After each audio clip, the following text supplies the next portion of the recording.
کہ ایک بندہ جا رہا تھا جنگل میں، تو اس نے دیکھا کہ ایک لومڑی ہے جس کے پاؤں بھی کٹے ہیں، ہاتھ بھی کٹے ہوئے ہیں۔ اس نے کہا مالک تو اس کو کیسے رزق دیتا ہوگا؟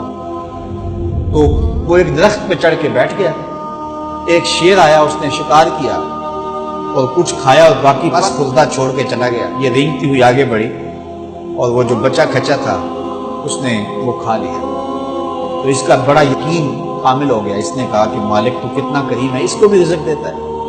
ایک غار میں جا کے بیٹھ گیا۔ جب وہ بے دست و پا لومڑی کو رزق دیتا ہے، میں تو پھر انسان ہوں۔ ایک پہر گزرا، دو پہر گزرے، وہ ہاتف سے آواز آئی میرے بندے میں تجھے بھی دوں گا، لیکن شیر بن لومڑی نہ بن، شیر بن لومڑی نہ بن، کہ خود بھی کھا اور اوروں کو بھی کھلا۔ تو قسمت کا ہے جو مل کے رہتا ہے۔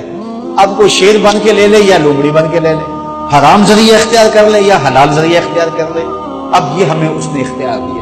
فَلَنُحْيِيَنَّهُ حَيَاةً طَيِّبَةً، اللہ فرماتا ہے کہ جو میرا ہو جائے پھر میں ستھری زندگی دے دیتا ہوں، میں پاکیزہ زندگی دے دیتا ہوں، میں نورانی زندگی عطا کر دیتا ہوں۔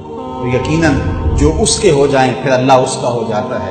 فَلَنُحْيِيَنَّهُ حَيَاةً طَيِّبَةً کا روپ چڑھتا ہے ان کے چہرے کے اوپر۔ زندہ ہوتے ہیں تو خوبصورت زندگی گزارتے ہیں، اور جب اس دنیا سے جاتے ہیں تو پھر بھی خوبصورت زندگی گزارتے ہیں۔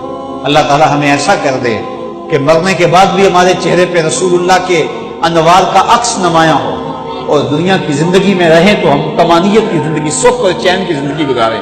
صبح سے لے کر شام تک ٹینشن، مصیبت، پریشانیاں، کیا ضرورت ہے اتنا کچھ لینے کے لیے؟ درود پڑھتے جاؤ، زندگی گزارتے جاؤ، زندگی سوکھی گزارو، زندگی اوکھی نہ گزارو۔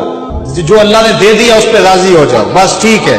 اگر کوئی لوگ تمہیں گالیاں دیتے ہیں، برا کہتے ہیں، کوئی بات نہیں، بلیا لوکی تینوں کافر کافر آکڑ، تو آہو آہو آ۔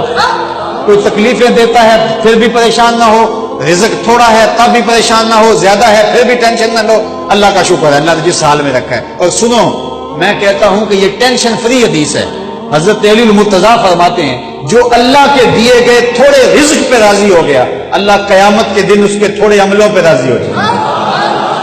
جو اللہ کے دیے تھوڑے رزق پہ راضی ہو گیا، اللہ قیامت کے دن اس کے تھوڑے عملوں پہ راضی ہو گیا۔ تو خوش نصیب ہیں وہ لوگ جو اپنی زندگی کو اللہ کی رضا میں گزارتے ہیں اور اپنی آخرت کو بھی اس کی رضا کے سائے میں لے جاتے ہیں۔